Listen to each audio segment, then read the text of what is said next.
So I had the opportunity to watch an early screener for a new horror movie coming out this Friday, May 9th, called Clown in a Cornfield.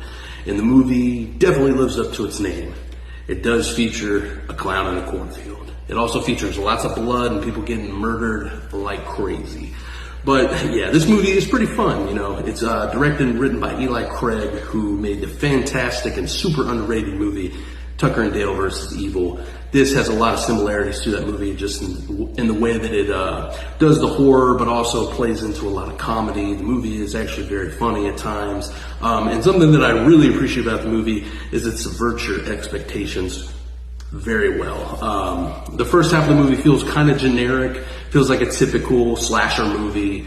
You know, oh, we got a killer, they're gonna kill all the kids, blah, blah, blah. We've seen this time and time again. But about halfway through, it shifts gears and changes into something slightly different that I did not expect. And I really appreciate when a movie like this can do that, because a lot of the time, especially in horror movies, they can be a little bit they lean in too heavily on the tropes and things like that. So for a movie to kind of start out that way and then completely turn things around, it's always going to be a win in my book.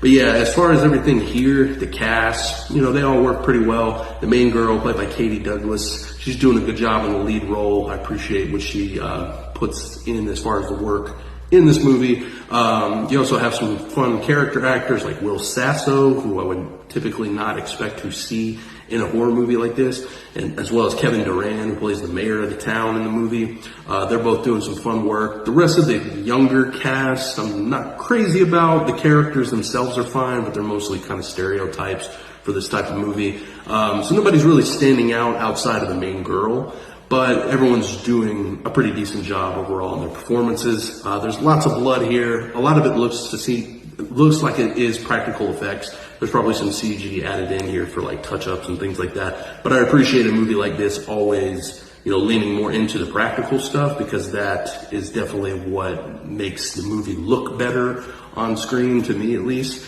And yeah, overall, it's just a fun time. I thought, you know, for the most part, a lot works here more than it doesn't.